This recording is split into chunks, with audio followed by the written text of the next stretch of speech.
Jadi emosi penting dibandingkan kadar kepintaran kita. Ya seperti tadi, ada anak yang pinternya luar biasa tapi hidupnya terbalik dalam satu seketika ketika salah mengambil keputusan dipengaruhi oleh emosi.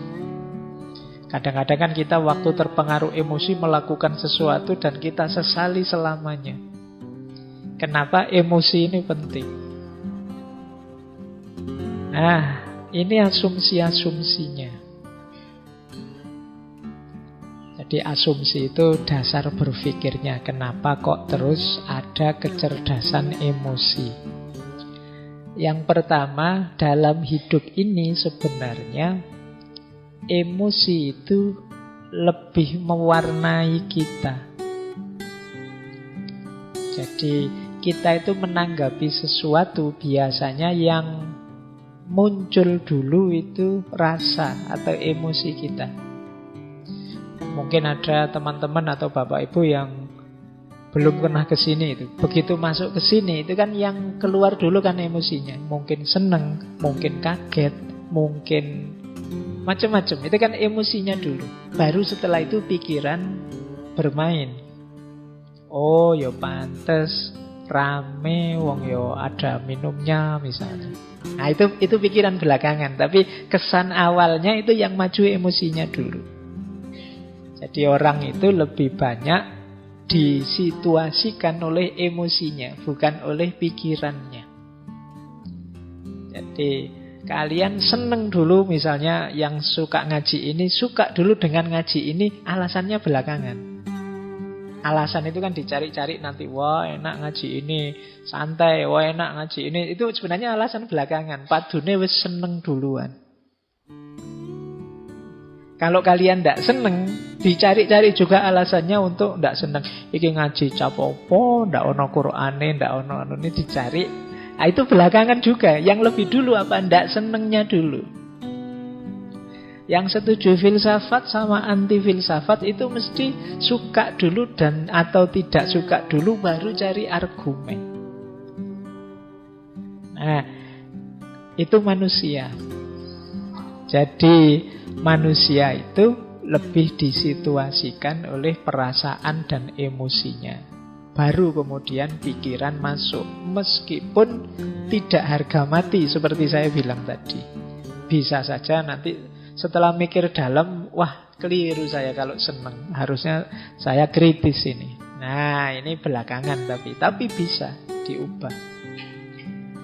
Nah jadi itu asumsi pertama. Manusia itu disituasikan oleh emosi dan perasaannya.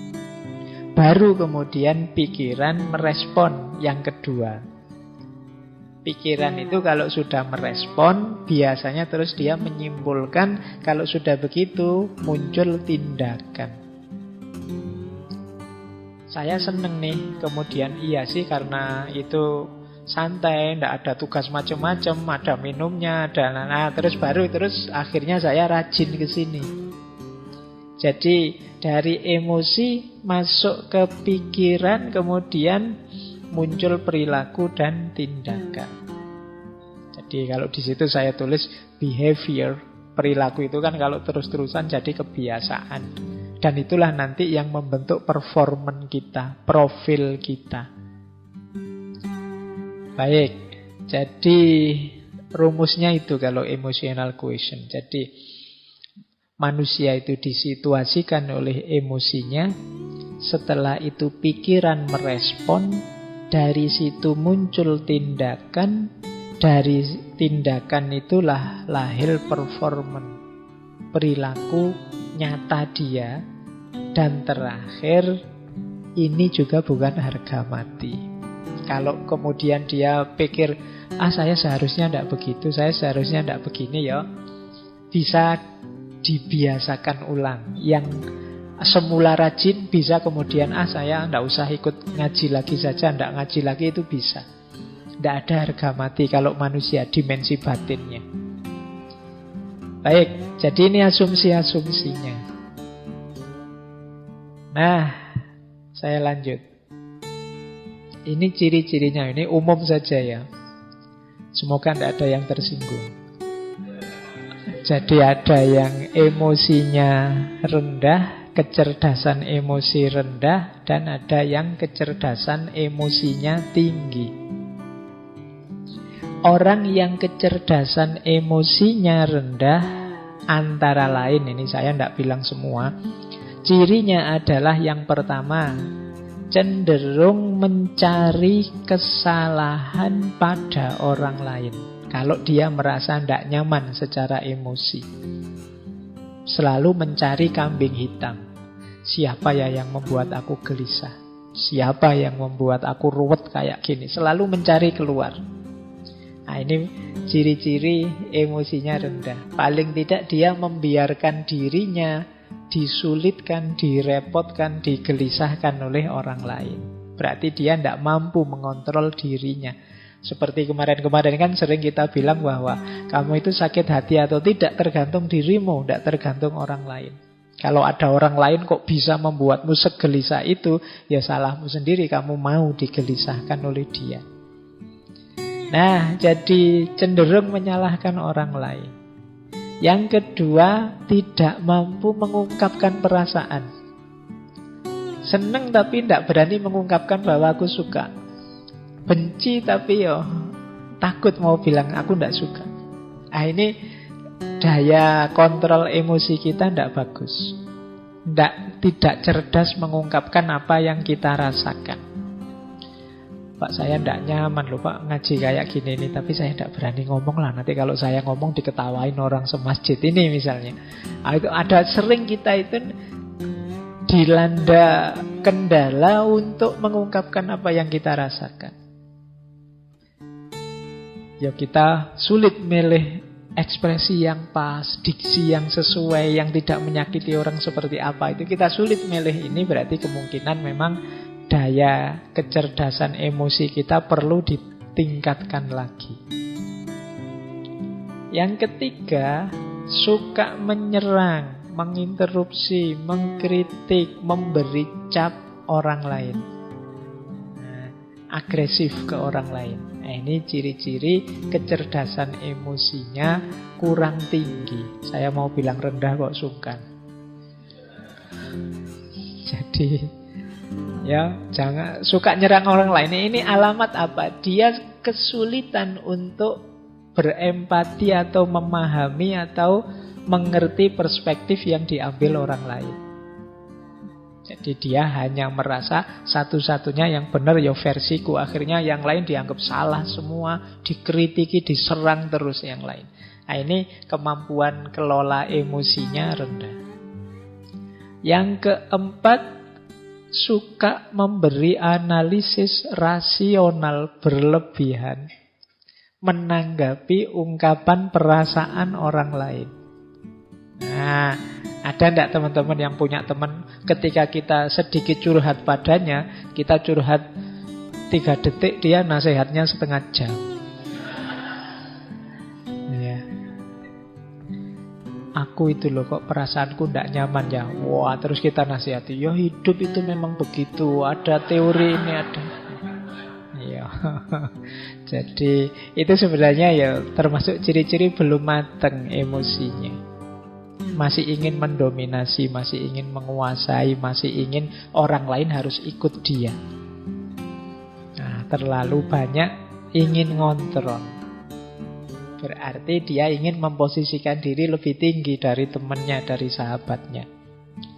Nah, termasuk ciri emosi yang rendah adalah sering bohong tentang perasaannya atau emotional dishonesty. Ini sama seperti tadi. Kalau tadi tidak mampu mengungkapkan, kalau ini bohong. Mungkin demi citra, mungkin demi orang lain senang, mungkin demi macam-macam. Tapi intinya dia bohong. Padahal itu merugikan dirinya, bisa juga merugikan orang lain. Karena orang lain jadi sulit memposisikan diri di hadapan kita. Suka enggak kamu kalau saya gayanya begini? Sebenarnya enggak suka, tapi bilang, wah suka sekali saya Pak. Meskipun nanti kalau saya tidak ada, diam-diam, itu loh Pak Faiz ngomong apa sejak tadi misalnya. Nah, ini namanya emotional dishonesty. Jadi ketidakjujuran emosional. Ini kalau orang-orang dekat kita, kalau kita tahu mereka tidak jujur kan menyakitkan. Jadi tidak hanya merugikan diri sendiri, tapi merugikan orang lain juga. Karena kita jadi sulit memposisikan diri di hadapan dia, wong dia tidak jujur. Jadi seneng tapi bilangnya benci, benci tapi bilangnya seneng, itu kan merepotkan. Jadi, ya mbok kalau seneng bilang saja seneng. Meskipun saya seneng sih, tapi ya kamu ndak usah terbebani lah, wong cuma saya saja. Kok kan ndak masalah. Yang penting kamu jujur. Nah, biasanya juga orang yang emotional quotient-nya rendah itu adalah pendengar yang jelek. Ndak betah dia mendengarkan. Suka interupsi, suka debat. Tidak mampu menunggu orang sampai tuntas bicara. Di tengah jalan selalu menyela. Nah, ini kemampuan kontrol dirinya rendah. Mungkin kadang kalau debat itu kan sering saling nyamber itu. Mungkin dia khawatir kalau ini teman lawan bicaraku selesai ngomong, jangan-jangan sulit aku bantahnya. Akhirnya dicegati tengah jalan. Nah, ini pendengar yang jelek. Berarti debatnya memang nyari menang kalah, bukan mencari yang benar. Maka yuk latihan. Terus melebih-lebihkan atau mengecil-ngecilkan yang dirasakan. Kan banyak orang itu hal kecil diheboh-hebohkan. Perasaannya sendiri yang biasa saja sebenarnya itu urusan sepele, tapi seolah-olah wah, sekedar misalnya, wah aku kok ndak kebagian minum ya, wah jangan-jangan takmirnya sentimen saya. Jangan-jangan dibesar-besarkan. Ini mungkin dia khawatir tersaingi oleh aku mungkin. Dia mikirnya tidak karu-karuan, melebih-lebihkan. Jadi mendramatisir hal-hal yang sebenarnya biasa-biasa saja. Baik, terus tidak peka terhadap perasaannya orang lain. Jadi orang seperti apa dia tidak peka. Jadi ngertinya ya perasaanku saja. Dia marah-marah kalau orang tidak mengerti dirinya, tapi dia tidak mau mengerti orang lain. Kemudian sering merasa insecure, tidak aman. Sukar menerima kesalahan diri sendiri dan berat kalau mau minta maaf. Jadi kalau ada teman-teman punya ciri begini, berarti ya harus belajar lagi emotional quotient. Kecerdasan emosional. Kemudian pesimis, merasa dunia ini tidak adil. Wah, tidak adil dunia ini. Orang kaya kok tambah kaya, aku kok tambah miskin. Misalnya. Kan sering yang mengeluh begitu kan banyak. Tidak adil Allah ini. Kadang-kadang Allah juga dimarahi. Nah, ini hidup pesimis. Apa maunya Allah itu? Saya kemarin baca di mana itu. Apa yang dipikirkan Tuhan itu kan gitu. Kan banyak yang komplain dengan kalimat-kalimat begitu. Baik, jadi pesimis. Sukanya mengeluh. Yang dilihat yang buruk-buruk, yang jelek-jelek saja. Ini ciri-ciri emosional kecerdasannya rendah.